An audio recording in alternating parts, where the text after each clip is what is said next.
kind of fun and different to wrap things up. First, I want to introduce John Hagel from the Center for the Edge, and one of the great thinkers about the future of business and where society is going. He's written a ton of books about the internet, about business strategy and other things, very influential. He wrote a piece for us about taking the idea of movements and applying it to business and even cities like Detroit. So we thought it would be a very interesting discussion to talk about what does it mean to consciously try to cultivate Detroit more as a movement. So he's going to start out talking about what he means by movements.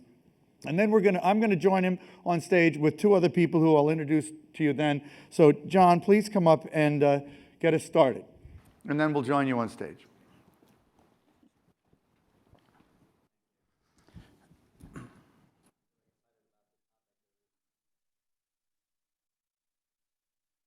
Talking about narrative and the power that I see in narrative, I've become more and more intrigued with the potential that this has. And I want to at the outset make a distinction, because I think most of us tend to use stories and narratives synonymously. We'll use either word means the same thing. I want to suggest that actually there may be an interesting distinction here. And the distinction that I draw is that if you focus on stories, at least for me, have two key characteristics. One is they tend to be self-contained. They have a beginning, a middle, and a resolution. Something happens to resolve the story. And the second element is a story typically is about me, the storyteller, or it's about those people over there. It's not about you. You could use your imagination, you could think about what you would do in the context of that kind of story, but it's not about you. And the distinction for me is when I think about narrative, I focus on two other attributes. The first is a narrative, the way I use it, is open-ended. There is no resolution yet. It's to be determined. There's some kind of opportunity or thing out on the horizon that we could potentially achieve, but again, it's not resolved. It's unclear whether it will be achieved. And the resolution of that narrative hinges on you. It's a call to action. It says, what choice are you going to make? What action are you going to take to determine whether this thing on the horizon gets achieved or not? So it becomes a very powerful call to action. And I think throughout history, we talk about the power of stories, and I certainly do not want to diminish the incredible emotional engagement that you get from stories. The contrast that I draw is that if you look throughout history, millions of people have actually sacrificed their lives for a narrative. You want to talk about emotional engagement. They've made the ultimate sacrifice for a narrative. There are many kinds of narratives. Just as a couple of examples, you have religious narratives. There's a Christian narrative.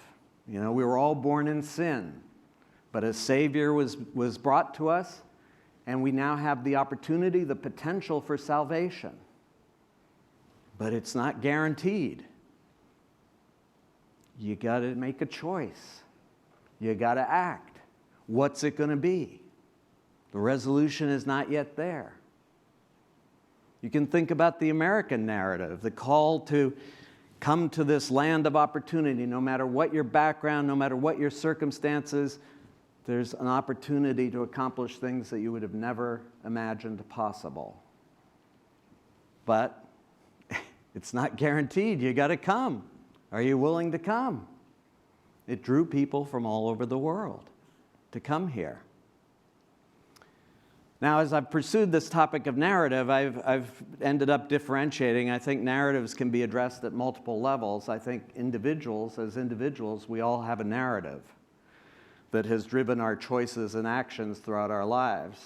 Very few of us have articulated that narrative to ourselves, much less reflected on it. I think there's a big opportunity to reflect on what is my narrative. There's the potential for institutional narratives, a narrative that at the institutional level, corporate or organization of some type, and then there are broader social narratives. I think the most interesting corporate narrative I can offer, I get lots of kind of confusion when I talk to executives about corporate narratives. They say, oh yeah, I've got a corporate narrative. You know, we started in a garage, modest circumstances, we faced incredible challenges, we overcame them, we accomplished amazing things, and it's open-ended, so there's still a lot more amazing things ahead. But the response I give is, wait a minute, that's about you. What's your call to action to others? What are you asking other people to do? Is it just watch in amazement? Buy our products? What's the call to action that is engaging and compelling to the people you're trying to reach? Now, the one example I'll give of a corporate narrative that I think is an intriguing one is Apple's narrative, which was condensed into a slogan, which was think different. If you unpack that slogan, there's a pretty interesting narrative that, you know, for decades we had digital technology that put us in these boxes and took away our names and gave us numbers and made us cogs in machines. And now for the first time there's a generation of technology that allows us to express our unique individuality, our full potential. But it's not guaranteed. This isn't going to happen automatically. It's up to you. Are you willing to think different? Will you think different? It's one of the reasons that I think Apple, over time, has become the equivalent for many of a religion. It was that narrative that spoke to people at a very deep emotional level and was a call to action, something they could do, that they needed to do to achieve this amazing opportunity.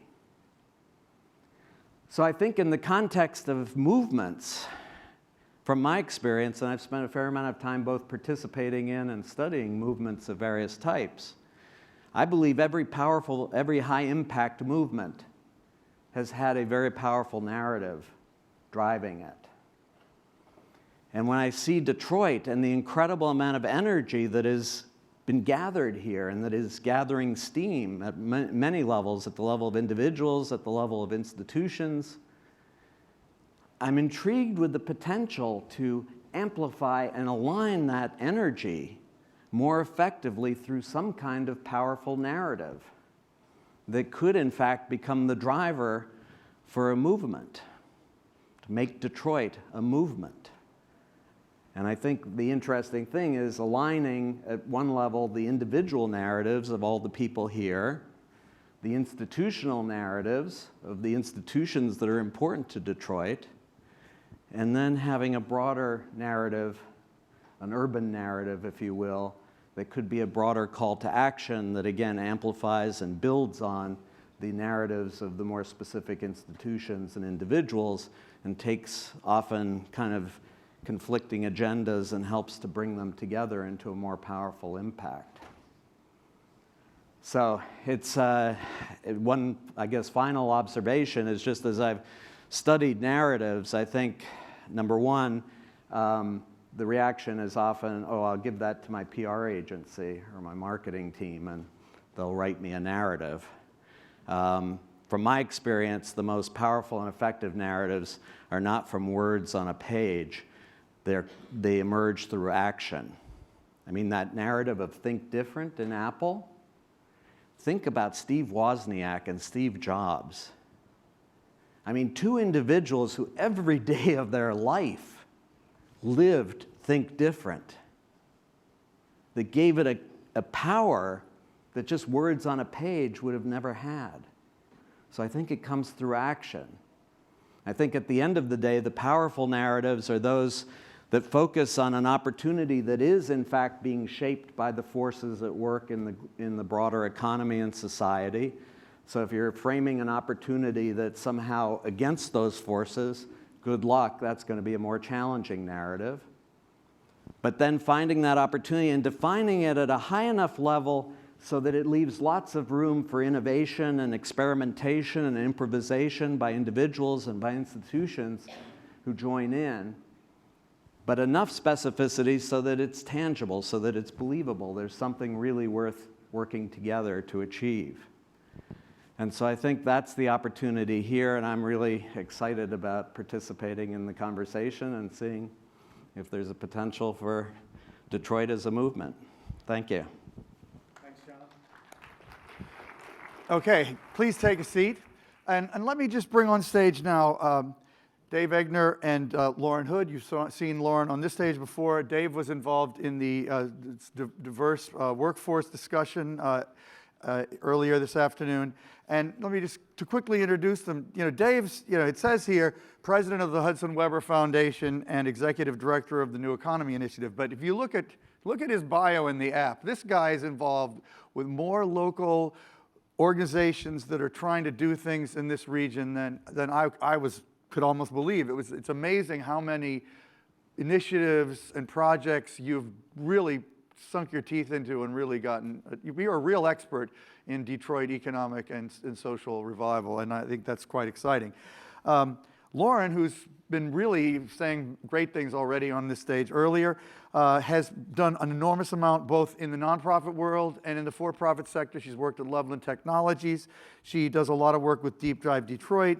And what's the group that you just took charge of also? Live 6. Live 6 Live- for Live Your Noise in 6 Mile. Okay, yeah, so what does that group do, just quickly? It's a community development corporation. We're filing for a nonprofit status, but it's going to be modeled after Midtown Inc. We're not trying to gentrify Live Your Noise 6 Mile. Trust me, that's where I came from. Wouldn't do that. But they want to, establish processes in the way that Midtown did to help do development there. So, and both of you are Detroiters, longtime Detroiters. And I guess I wanted to start out by, what we want to do here is we want to have a conversation with everyone in the room. But I wanted to quickly start with these two real experts on Detroit, talking a little bit about what John was talking about. To the degree you already think Detroit perhaps is a movement, or that there is a narrative already, if there isn't, what should it be? Or how do you look at this whole question of the perception of what's happening in Detroit, both inside Detroit and nationally and globally? And I do think as a New Yorker, it is astonishing how I think a narrative of Detroit has begun to emerge nationally, which is a very intriguing one, an exciting one that may not even always be fully reflected by the reality on the ground, I don't know. But, and I have less ability to really assess what the narrative may be locally. But Dave, start up, what's your reaction to the whole concept? So the Detroiters would say there's two narratives, I think, and that's the challenge. So there's the narrative of the new, vibrant, creative, innovative Detroit, where a greater downtown has 99% rental occupancy, we're out of housing, there's a boom, and there's the narrative of the rest of Detroit, where people could be left behind. And I think where we've got to listen very carefully to what John is saying is we've got to connect those two narratives. Right. We have to make the creative, innovative Detroit a narrative that also stretches into the neighborhoods and stretches into those that have been disenfranchised. And you don't think that's happened up to now? It hasn't, and part of the challenge is I'm not going to argue with you. we have fiefdoms that have been created on both sides of that argument. So we actually have people, and we don't acknowledge this on a regular basis. We have people that have made their political careers, their activist careers, et cetera, on keeping us separate. Yeah. We're a region that's the most segregated in the country, and if you can go back historically and look at the out-migration, which didn't happen with the riots, by the way, it happened with the Eisenhower Highway bill and around water first, like every other urban city in America. But we had county lines and municipal lines that were drawn differently. So essentially the segregation came in across political boundaries that allowed politicians to say, you don't want to be like them, which was code for an emerging black government power base, or those people are trying to steal our gems, which was code for the suburbs want what we got in the city. And we've allowed that to drive us for 40 plus years. So if we could create a narrative, a vision that united both those that have not had the opportunities that these new Detroiters have had, we can turn the corner. Unless we do it both, though, where both are welcome. I'm concerned that we'll continue with two narratives and we'll continue down very separate paths. That's very interesting. Lauren, what do you think about that? So much, so much. I feel like the people that control the narrative kind of determine what it is.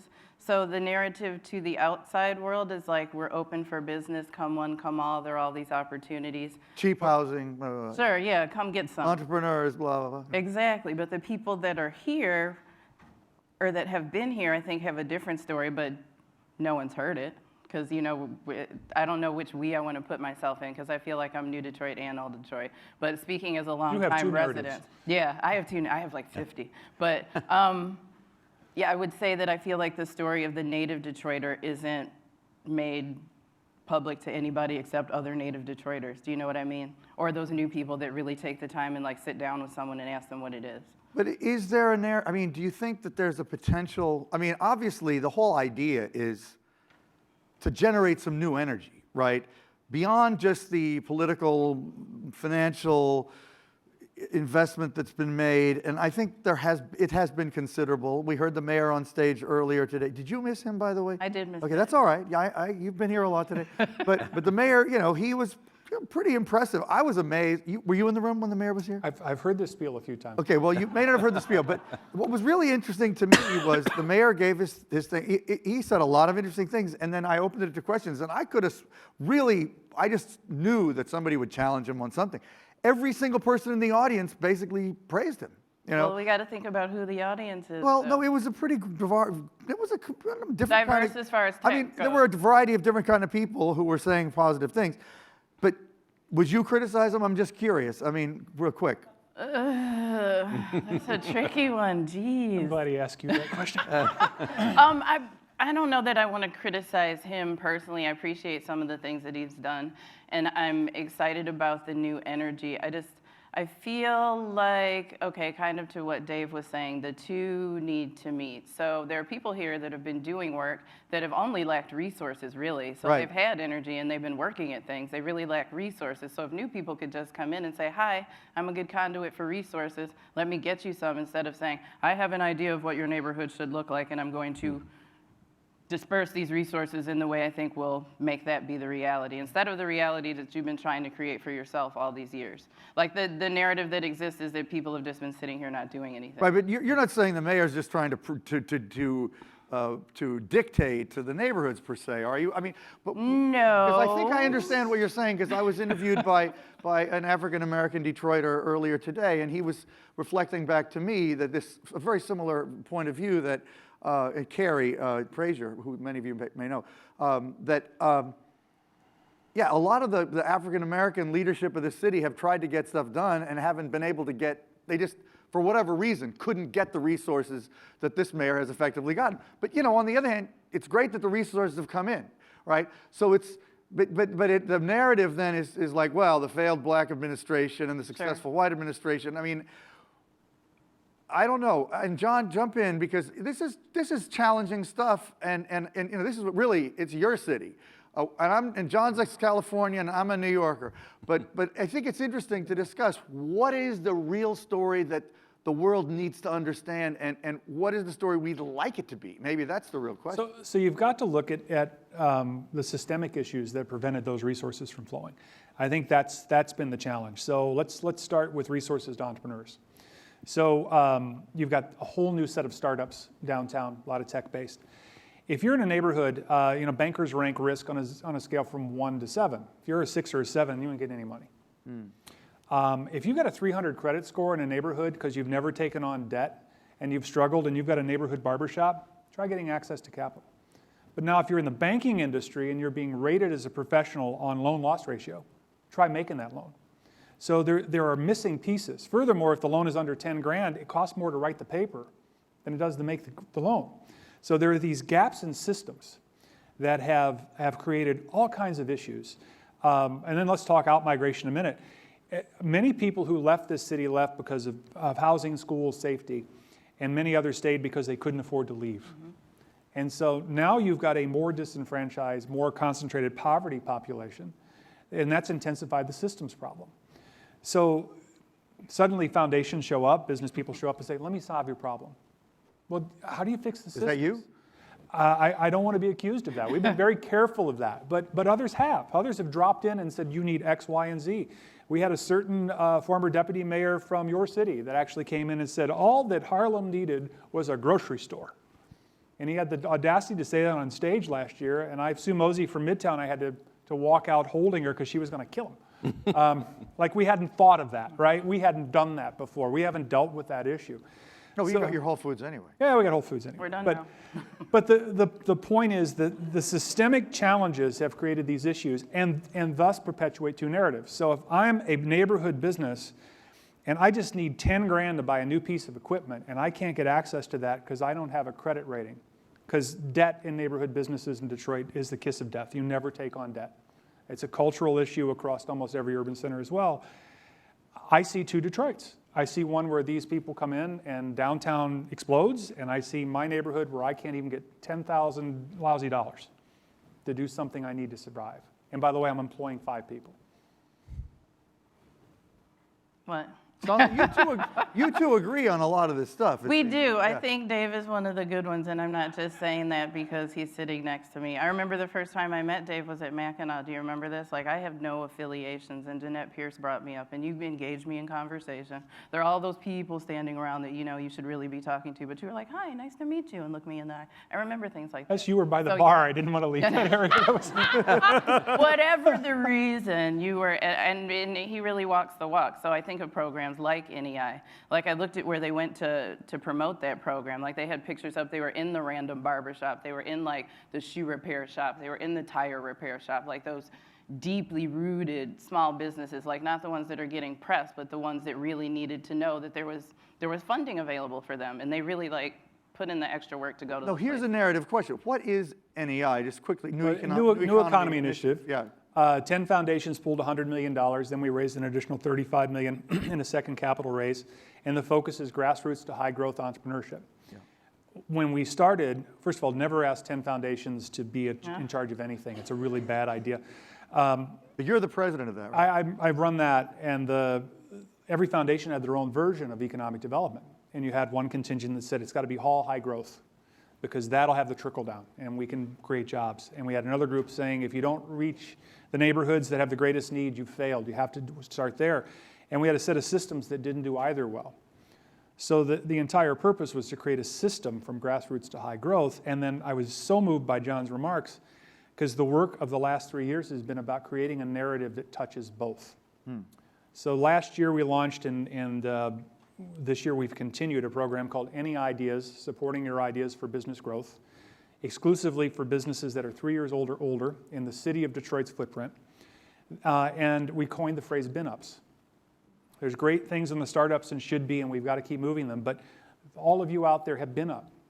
You've anchored your neighborhood. You've paid your taxes. You've hired people. We have to reward you. So 200 words about your business, 150 words about your idea. If you're under $750K in gross revenues, you qualify for one of 30 $10,000 grants. So it's grants, not They're grants. even loans. It's These are just grants. cash. Yeah. It's cash. You're But- better than a bank. But to do it, that was the trick, to do it, and this is back to the narrative issue. We were told by experts no one will come to the party because they don't trust you, they don't know who you are, and you've not reached the neighborhoods. So it cost $500,000 to give away $500,000. There's two $100,000 prizes for larger companies as well. 4 languages in translation, 25 ambassador sites, 17,000 door hangers on businesses, a street team that hit almost every business in the city. And between the 2 years, we have over 1,100 applicants. The whole thing's a head fake, right? We're going to recognize these businesses, that's been great, but I now have 1,100 neighborhood businesses mapped and in an ecosystem ready for technical assistance. If I can grow every business by 1 employee, and we can change the narrative to, yes, that system works for startups and for me in the neighborhood.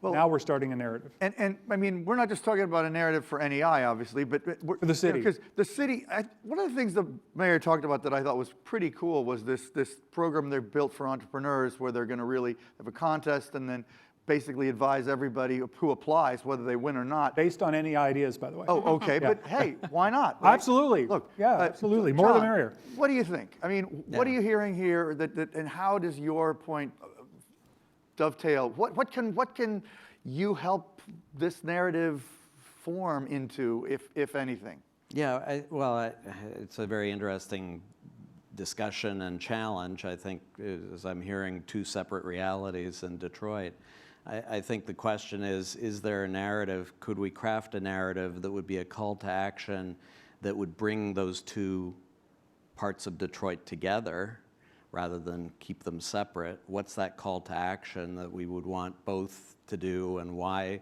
would it, what's the opportunity that would create? And I think equally, one of the important things from my experience in terms of emergent narratives is focusing on some very short-term actions. What are 2 or 3 initiatives some group could take, whether it's a combination of companies, individuals, foundations, but what are 2 or 3 things you could take in the short term that would demonstrate real impact from that call to action, to say this isn't just, hype or, PR, this is something real. We could accomplish something if we came together and took action together. What would those 2 or 3 things be that would start to give credibility and, reinforce the narrative? Lauren, what do you think? I would say, I was talking to a friend about this the other day, trying to pinpoint, what was that ground zero when the Detroit narrative started to change? What was the invitation that got everybody to come here? So whatever that is, if it was a New York Times piece, whatever that was, you have to start there. I don't think we can build this narrative from the ground up. I would love to believe that that could happen, but if we're being realistic, I think it has to start in that media machine. You have to get at all those people and say, look, this is the new Well, narrative. I remember when Time Inc., a company I was working there at the time, sent a huge crew of journalists Yeah. to Bought a live house. here, I remember for a that. year, and they did a whole special issue of Time magazine. We did stuff in Fortune. I think People did stuff, trying to draw attention to at that time, it was really just the need. It was like ruin porn, a lot of it. These photos of the Packard plant on steroids, and a lot of that stuff's actually been cleaned up in the interim. But that was actually maybe a good thing in that it drew attention, and I don't know if it drew money or what. I mean, let's get the lights up so that anybody in the room who wants to jump in on this can do so. And I think there's an analogy here, though, and I'd be interested in John's response. I've been studying over the years. I've been fascinated with how fashion moves, how you go from this lunatic fringe to being in the market, and I've noticed that city turning and revitalization is following a similar pattern. There's a 2% lunatic fringe. There's an 8% of folks who are lunatics but not fringe, and there's a 20% early adapters. And when you can hit that 20% mark, the tip happens. And I go back to your question of what was the point? Yeah. It was years of that 2% lunatic fringe, and we can probably call them out by name. There are probably about 3 dozen people People who believed in the who possibility. believed in the city, Yeah. That are believed in local the or possibilities. That some came here, some were local. Think Maybe you about were 2 of them. Maybe you 2 or 2 of them. I don't know if I was. Lauren might have been, but think about the movement to get Sure. the council by district strategy in Yep. place, and now we're at the 8%. And my question is, can we push far enough to the 20 to tip the narrative? Okay, I want to hear from anybody in the audience who has anything they want to contribute to this. Anybody have thoughts? Please. Identify yourself. Yeah, thank you. So I agree with you. Identify yourself, sorry. I'm so sorry, what? Who are you? Oh, my name is Scott Dillon. I actually work for Data Driven Detroit. Good. So I agree with you that Detroit, and I've been here since 2001. I agree with you that Detroit is a tale of 2 narratives at this point. But I think every city benefits from their regional strategies, and I think there's this third narrative that possibly needs to be resolved, especially when it comes to our situation. That kind of is a layer around our little I don't know, conflict that we have going on within the city. And how would you suggest resolving this? What do you mean the third? I know, you're being very vague, Yeah, Scott. what do you Say think? what I mean, you I mean, know the, exactly. the I third know what you narrative mean. is I like know. on the other side of 8 Mile. Yeah, I guess. Detroit versus You mean the everybody. suburb? Yeah. Right. Yeah. Yeah. Yeah. Right, okay, that's good. Which is really a racial segregation narrative. But that has been muddied And, by well, the... economic because but of racial Lauren, barrier. has that been muddied by the revival of downtown at all? Or A little bit. I mean, that's the narrative of Detroit 5 or 8 years ago, unquestionably, right? But now we've seen, this fairly amazing Dan Gilbert and others driven real estate revival, incredible stuff happening in a small pocket. And this neighborhood basically having stayed stable the whole time, thanks large part to this institution, I guess. But it's still that's a counter narrative that is very powerful. Is that this suburb city thing? Yeah, Yeah. Yeah, no, and I think the way I've been thinking about this one for 18 years. I think time solves this one. When the suburbs realize the marketplace and the challenge for talent will require Detroit to succeed, it'll flip the narrative. There's no other way to offset the politics that are 50 years old other than that process. I mean, obviously, Dan Gilbert moving his company from the suburbs into downtown was a pretty big statement, right? I mean, Right. that sort of really deliberately aimed to undercut that narrative. I mean, we got to give him credit for that. I think that's true, but I also think that we've not given equal credit to the neighborhoods that Lauren's moving into now. Yeah. So, 6 and 7 in Livernois is an emerging neighborhood that's attracting people. West Village is not in the Gilbert footprint, is an important micro district that's developing. Southwest is an important district that's developing. So it's been easy to look at Gilbert because of the sheer volume Yeah. that's been put into place, and it's been extremely important. We need about 4 more Dan Gilberts. Yeah. Working across multiple neighborhoods. Right. And then we also need to give credence to the work that's happening at this more organic grassroots level across these emerging 5 or 6 neighborhoods. let me address the great and powerful Oz Gilbert. The development that he's trying to do, I think it becomes a self-fulfilling prophecy, and he drives that narrative. So he's like, He's a good this- narrative builder. He is, Sure, without and, a doubt, and he he's is. got the money to back it up, so he can buy a bunch of buildings or buy one building and say this area's up and coming, and then go buy a bunch more buildings, and suddenly it's up and coming. Like he crafted that narrative through his actions and his wealth. So, I don't know. So this comes back to part of the 2 narrative issue, and again, I turn to John. The Gilbert move, necessary, important, driving new tax base, will drive incredible outputs, has been a tension to the second narrative. Yeah. Is that a good thing, a bad thing? Is it how do you drive these together? No, well, at one level, I'm a believer that tension is good if it's productive tension, because it's a catalyst for creativity and new ideas. So I don't think that tension alone is bad. I do want to say, I think that a lot of our discussion of narrative still has fallen back into more explanations or stories. Yeah. What is our explanation for what Detroit is, or what the 2 parts of Detroit are? Versus, again, what's the call to action? What are we asking people to do? And is there some common action that we could frame that would have impact? And to your point, I think this notion of fashion is an interesting one. I run a research center called the Center for the Edge, and it's driven in part by the belief that meaningful change always starts on the edge. It never starts in the core. I got to throw something out. The Pope is coming to the U.S. this week. Here's a guy who's really good at narrative, like amazing, amazing at a global scale. And, his narrative is basically unity, right?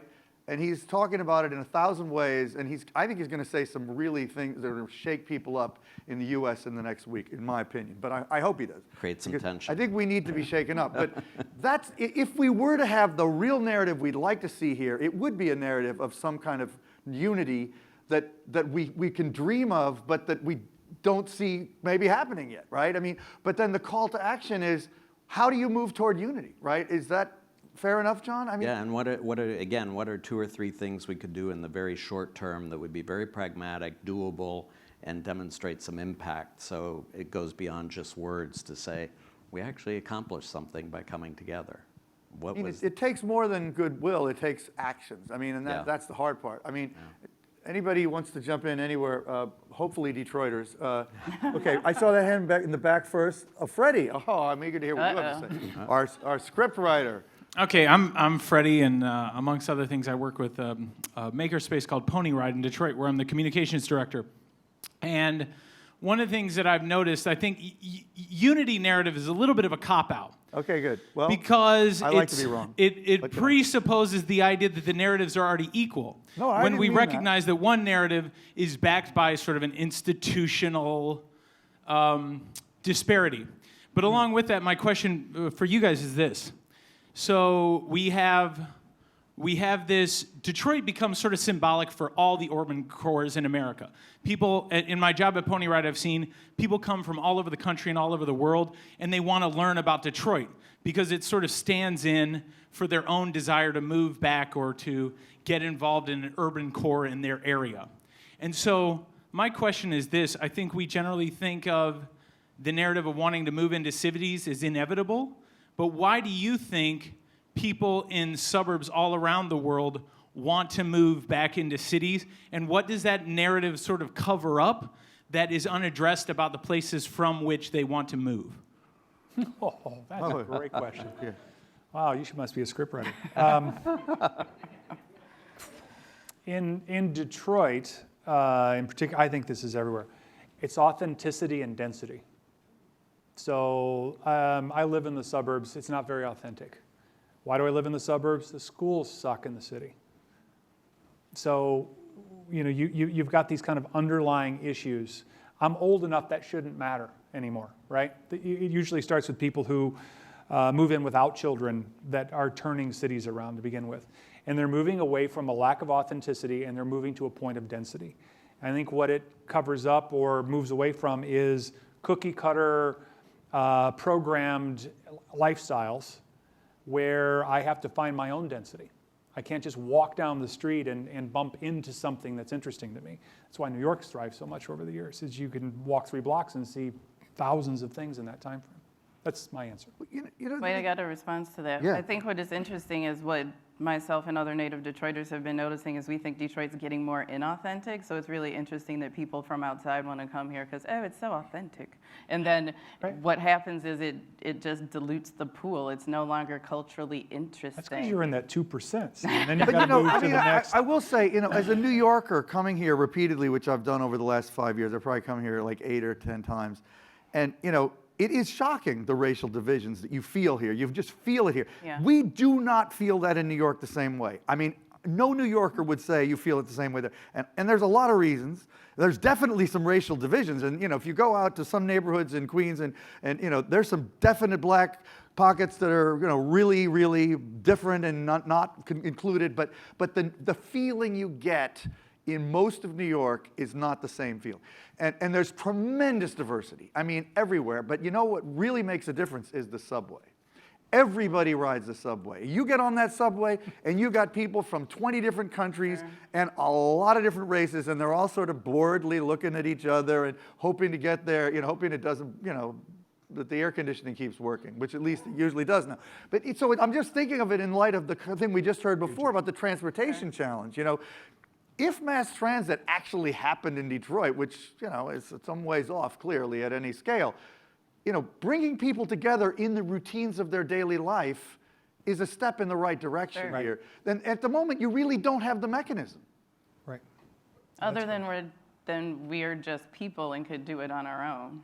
Do we need a mechanism? Well, I mean, it You're in helps. the 2%. You don't need any. It helps. I mean, Forgot I'm the fringe. it helps, but I mean, probably not. If there was if there was a pope here Right. who was driving, So- you need somebody who's really going to rise up with an incredible vision who could lead in a way that is, if you're not going to do it with subways. So two reactions. Transportation is a big chunk of that solution because essentially, there's this old theory and it's counterintuitive. I mentioned this in the other session. If you move companies into a neighborhood with the intention of hiring neighbors in a neighborhood that's been disinvested, you actually increase poverty. Because you all put yourself in the same spot, right? You're in a bad neighborhood, suddenly you've got a good job, your schools stink, you don't feel safe, you can now buy a car, what's the first thing you do? You move. So what we did is with not having mass transit, we said to people, when you find something better, move. Further than one step further than that, what my friend Toby Barlow from Team Detroit said to me the other day in frustration over a school closing, he said the difference here in New York is Bloomberg lives there. And when he invests, it's personal. When we go to the corporates and the people here, it is not personal. And he said, so his vested interest in New York's success and his investments follow his personal interest in seeing his city succeed. We lost that in the 50s and 60s. Yeah. Okay. I want to hear more from out here, please. I'm one of the 2%ers. Woo! And get back to you in a moment, David, to thank you. My name is Orlando Doyle. I founded a nonprofit called Impact Seminars for Youth 25 years ago, 20 plus 2 years preparation. And Mr. Egner was one of the few institutional leaders that ever met with me and the only one that listened to me. So thank you, David. That said, at that early time, I was not prepared to speak the narrative for what this idea I've been given, and it didn't come from me. It came someplace else. I wasn't able to speak it as loudly as I can now. I'll catch you on the way out, David. Our new heading of our letterhead is Empower America to inspire every child. And we can do that by the outrageous request of asking every adult to give 1 hour, one time, to have a conversation with a classroom of kids. To be continued, David. And thank you for that great meeting 24 and a half years ago. I was 10. Okay. Oh, you weren't. I want to hear a few more voices from the audience of Detroiters. You had your hand up, and there's somebody back there, so we'll get to you next, okay? My name is Graves DeArmond. I'm a 20-plus year resident of Detroit after growing up in the suburbs where we weren't allowed to go south of 8 Mile. We would sneak for the raves and things like that in the late 80s. I've seen a big shift from working downtown and commuting to the suburbs. When the larger companies moved to all their employees downtown, those employees then went home and complained that there was no place to eat, there was no place to shop. They were stuck at their desks for a solid 8 to 9 hours. Started bringing in some restaurants, and the arts kids started coming down because there were cheap places to live. You could rent an entire house for $100 a month in some neighborhoods. I lived it for 5 years in Hamtramck for $300 a month. So when you bring in, we have to remember, along with the techonomy and the technology and all of the innovation, that has to include the arts and the disenfranchised and all of these people that started coming down here and brought in the pop-up restaurants and the arts movements and the music scene that Detroit is also so well known for and stuff. So there's a lot of people that need to come to the table and work together. And I think a lot of the migration back into the downtown area, it's a huge bonus for people if once they did realize my entire existence during the week with work and stuff is within 5 and 6 miles. I don't have to drive to the suburbs to get food. You know, we have a lot of grocery stores. That's been a naysay for a long time. And you don't have to drive back out to the suburbs anymore, where our commute was at the time when I was in my 20s starting to come down here for school and work. You were traveling 40 and 50 miles a day round trip. It's ridiculous. So a lot of that, especially a lot of kids that didn't have cars, that were coming down here, they're riding bikes, and that's starting to happen again. You know, now that there's things for them, you know, places for them to associate and for them to work and a lot of stuff. You're seeing that, like you said, in the West Village, where Red Hook is actually paying their employees $12 to $15 an hour. They've done away with the tipping, and they're giving these kids a living wage. And the ladies that are running Roses down on Jefferson are doing the very same thing. So a lot of them are doing working with the pop-up farms. And I know you mentioned vertical farming. I have a friend he and his brother are starting vertical farming and stuff, hydroponic farming like in Japan. So a lot of innovations. I love the emphasis on the arts, because the arts, like subways, can bring people together. But let's get the mic back there real fast. Thank you. No, I thought, it was the woman right there. Yeah, please. Identify yourself. Sure. Hi, my name's Dextina, and I'm originally from Brooklyn, and I'm working for a startup downtown. And I find that when I'm talking about Detroit and New York, it's best to leave those narratives separate, because it's easy to say that Detroit is a very segregated city when it comes to race and socioeconomic backgrounds, but I don't think New York is far enough out of that to make that statement.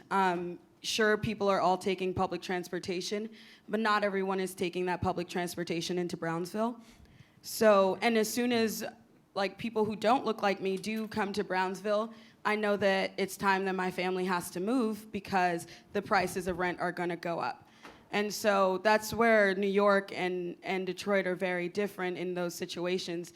And so my main question is kind of, how do I avoid doing that to other people? I'm not from here, and I don't know what it was like to be in Detroit when the bottom fell out. And so in everything I do, sure, I'm going to try to use what I've experienced, but it's not exactly the same story. And so I'm wondering, what advice do you give to people who are coming here to make sure that they're not doing that to other people? The best advice I can give to people is to do some listening, let go of all your preconceived notions, and make decisions for yourself. I feel like 90% of the population doesn't engage in any kind of critical thinking. We're just super lazy, and we're like, oh, that's the narrative, that must be the truth. Like, I challenge narratives all the time, and I get called angry black woman. I'm like, no, I'm just paying attention. I'm critically aware. I'm asking questions. But you're an I'm intelligent, present. attractive, angry black woman. Well, thank you, Dave. But it's still, now you made me feel weird. But I always, like when I left the stage earlier, I was like, oh, was I too angry? Like I feel like if you challenge too much, you get in this headspace that that it's too much. Critical thinking I don't is know. in short supply, not just in Detroit or New York. I mean, let's face But it, it's not just important around here because urban issues. it shapes how things happen. It's shaping our neighborhoods. If people just like grasp that low-hanging narrative, then you know what I mean? We need to participate and be present in order to get this right. I think the fact that you asked the question demonstrates that you're already doing what you should do. Yeah, that's a good Yeah, point. see, you're right there. Okay, Christina. where's the mic? Okay, give this person the mic. I think we just need to hear a few more voices. I like the fact that so many hands are up. We'll get to you too. Okay. Addie Langford, Tech Shop Detroit. My question comes back to a comment you made earlier, Dave, about time and the long term. The question really is about education and the gap that Detroit Public Schools is doing phenomenal things. I've just had the pleasure of getting to know the head of sciences, Alicia Merriweather, and I personally am blown away and feel totally blindsided by, again, the narrative of Detroit Public Schools versus what is really going on that is radical and beautiful and empathetic and self-determinate.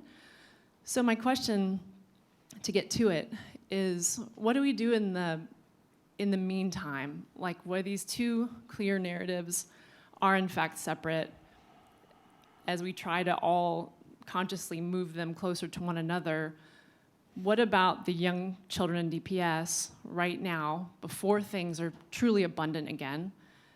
They're not coming out 15, 10 years from now with all that they could have had. How does that affect the tax base, them staying here, them having great opportunities? While all of this reinvigoration is going on, I'm probably not making a very clear question. Oh, I think it's an excellent, I've got But it. it's a But 30, let's- 30 I really to want to 50 get, year. let's just quickly talk, if you want to respond to that, that's good. I'd also like to just get more voices on the Sure. table, but you have The quick response to that is the narrative and the data are currently disconnected. The data around the performance scores in the Detroit Public Schools is long-term driven, and there's some excellent programs that are not being recognized because we're focusing on the data as the narrative. This is back to some of John's wisdom in this space. That has to happen in the meantime. Your question of in the meantime, we have to take every resource we can and throw it at individual kids and children and make sure they're getting every opportunity they have. And that means is mentoring and other programs, et cetera. We can't wait for a system to change. And frankly, we don't need a school system, we need a system of schools. And we're not prepared to do that here or in any other urban city yet, and we've got to keep pushing toward that. Okay, the person back there, and then there was a hand up there. Whoever had their hand up. Okay, well, that's a new one, but okay, we'll get you. But I know this person had her hand up, and I thought I saw one over there before. Go ahead. I'll be quick. David, you invited me to speak here this morning, the session on Can We Hack Cities? And actually, I feel like I haven't heard enough of that today. There's something about the brand Detroit which inspires me as a foreigner. Of course, I saw the movie RoboCop. And of course, there's a lot of things that have happened since. But there's something to be said for the fact that you have a problem of a very segregated city, and you have an urban transportation problem, and you, of course, have an educational and opportunity problem. So I'm just wondering, couldn't there be, I run a makerspace and a regeneration studio, and I can just see there's so many untapped opportunities in linking the makerspaces and the maker community in this town. And why can't you hack tons of minibuses or vans and then make that into a kind of Uber of urban transportation? You make it happen. You kind of sponsor makerspaces in neighborhoods that are in the other side of the city, not in downtown. You make those buses come into the city. You make it something worth, so it's both an education opportunity. I don't know. I feel like there's a whole system shift to be done, and more hacking, basically. That's what this $250,000 challenge that was announced is sort of trying to stimulate a little bit, but can't argue with that, right? But the thing is, I feel like problems like transportation are the lesion, and until we solve the cancer that is our racial issues, it won't matter. The reason we don't have public buses that go to the suburbs isn't because we can't figure out the infrastructure, the physical infrastructure. It's a social problem. Can you hack racism? I mean, solving is a strong word when the leading Republican candidate is basically overtly racist in some of the things he's saying. I mean, we're not about to get over racism, unfortunately, in Detroit or anywhere else. So that doesn't mean that it's not an aspiration. We can solve our little transportation problem. I mean, we got to take steps towards something. I mean, the thing I like about John's idea is the call to action. I don't know what the call to action is, but I want to still keep getting more. Okay, this person, yeah. Hi. And I promise, apologies, Simone, I lied to you. But anyway, I told her I'd be finished at 6, but there's no way. Okay. Oh, sorry. She knew Hi, I I'm wasn't. Allison. I actually am a gentrifier. I grew up in the suburbs. I now live downtown in I forget what, the Gilbert moat, basically. I live there. And, I like it so far. But one thing that I find that I completely agree with Lauren on, which is, I think it's a value thing. So there are a lot of people down there. And actually, someone asked me earlier today why I cared about Detroit or why I cared about coming back or it's improving. And they said, was it something to do with your parents? And I would actually say I thought about it more. And it's not my parents. My parents made no effort to make sure that I knew any black people. My parents didn't care if I knew people who had different socioeconomic backgrounds. And I'm not trying to criticize my parents. It's just not something that crossed their mind. And I think that one thing that isn't happening enough, especially where I live, is I don't really think that's necessarily improving. I think people have moved locations, but it's like Bloomfield Hills in downtown Detroit. And I think that one thing we can do, and it's hard when you're already an adult, because I don't want to go in and, just say I need to make friends with some poor people. That's not something that is going to work. But on the other hand, I think it's about instilling values and values that encourage people to get to know other kinds of people. And it can be a little contrived, but maybe it needs to be sometimes. And that to me, I don't know if that's a hack, but I think it would work. So. Interesting. Okay, right here. Oh, good. Thank you. Hi, my name is Ping, and I'm a co-founder of a new startup that has yet to launch, but it's called The Royce Detroit. And I moved from Brooklyn New York 2.5 weeks ago. So I think hearing this discussion has been really interesting because narrative of Detroit works. One of the narratives has been a call to action for me and my wife to move, from Brooklyn, from New York to Detroit and to invest everything that we own. We sold 2 houses to buy, the house we live in, plus 2 more for investment, and we're planning on starting this business in downtown. So I think I just wanted to comment that it's working, right? That there's a positive narrative of Detroit that's bringing people outside in here, and most of my friends have never been here. I'm from Singapore originally, but grew up in the East Coast. Spent all my university till working life in New York, and admittedly have not, I'm getting to know Detroit as I move here, and there's a side of it that obviously, it's not all idealism that brought us here. So we plan to contribute to the narratives of Detroit. And just a little anecdote, I mean, a week and a half ago, we ordered pizza because we, were unpacking. So the Domino's guy comes in and he's delivering it, and he's this African-American young man. He's looking into our house. We're feeling a little uncomfortable. We live in Boston Edison. And all of a sudden he goes, "This is great. We need multiculturalism." I mean, he took us by surprise with what he said to us. It wasn't like, something dodgy. It was really something positive. So just a little, my perspective. Thank you. As a new Detroiter. That was good. Who else? Did I see one, at least one more hand? No? No? Okay, over here. Right there. Yeah. I love all these, I think it's good getting all these voices on the table. I mean, I still don't know I don't think we're going to add it up and have a bottom line here, Hi, but that's so just my name probably is- predictable. My name is Ann Beakey, and I just relocated here, and I live in the city of Detroit. I grew up in Saginaw, and a couple different comments quickly. And I've lived in probably 5 cities in the U.S. and multiple cities abroad, all as an adult. I think Detroit's narrative, in my experience, has always been very positive outside the state of Michigan, especially abroad. I've almost always heard good comments internationally. Again, people think about the music. They don't think about issues of race relations. They think about the diversity, and they think of it as positive. Growing up, I decided I want to do international work. And I, quite frankly, growing up in Michigan, never had the sense that that could be done in the state of Michigan, because I was not as experienced with Detroit, although I grew up in an African-American neighborhood, and my biggest culture shock of my life has been going to a white college in Michigan. So I feel quite happy to be in Detroit, and I hope I am authentic and not just gentrifying. I want to pay taxes, I want to contribute, and I have a lot of different ideas. But I think we have to recognize in Michigan, we don't do cities well, and we treat our cities badly, and it's not just Detroit, it's all of our cities. Some of this has to do with race relations, some of this has to do with terrible state policies that subsidize different kinds of growth. And I guess I do have a question at the end of this, and I have many other could talk all day, but I guess I'll give up the mic. Yep.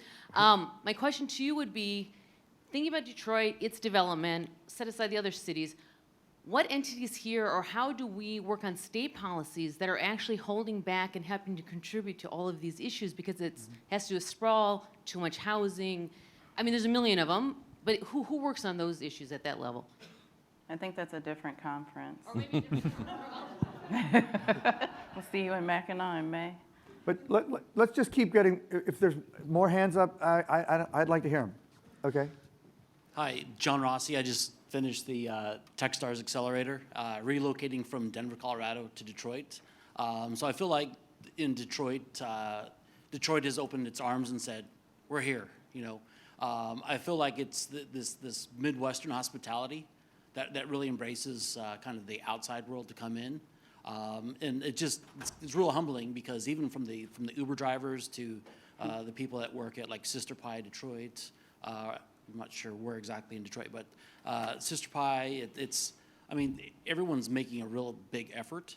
And I think what people need to ask is, how can I keep helping those types of businesses? How can I keep helping my neighborhood, rather than I want Dan Gilbert to help or the government to help? It's how can we really help our neighborhoods? Thanks. And how can we help all neighborhoods, not just the 5 cool ones that get all the press?